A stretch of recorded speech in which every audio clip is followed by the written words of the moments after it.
Well, this must have been a very frustratingly long wait for those of you who do research with human participants.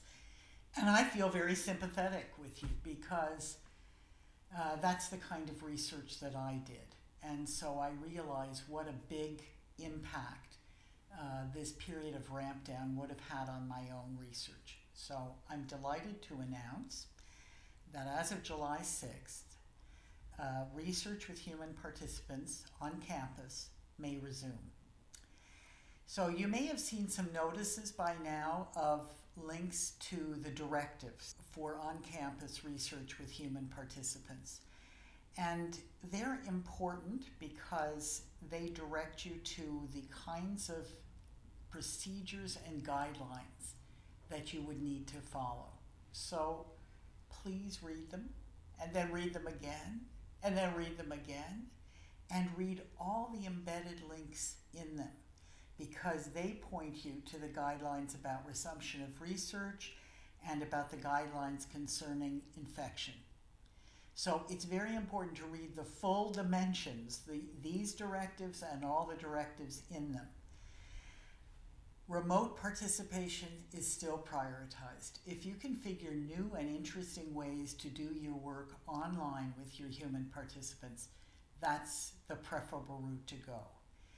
And moreover, once you've done the work that you feel you need to do with your human participants in the laboratory or research office setting, then please work remotely on all the rest of the things associated with that research.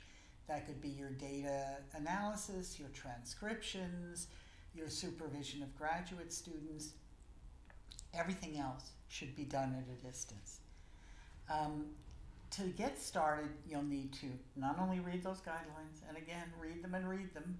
They're very thick text, so it needs a careful read.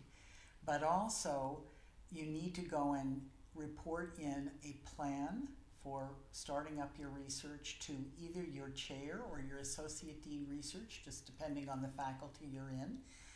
And you are likely to need an amended consent form for your participants that explain to them the environment they'll be coming into. So that you would do by contact with your IRB. You'll see all of this in the directives, but that's just to give you a notion of how you start. Now, on July 10th, next Friday, I'm going to host a town hall with Sherry Baum, Nancy Ross, and Linda McNeil to answer your questions. We're not going to present. We're going to be there to discuss what you're doing, how you're doing it, any things we can help you with that are in the directives.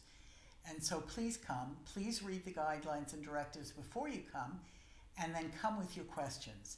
Come with your comments. Come with your suggestions. And I do want to stop and thank the people who really helped to move this kind of research forward.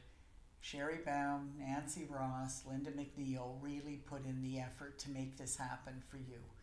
And so we owe a lot of thanks to them. And I look forward to seeing you next Friday.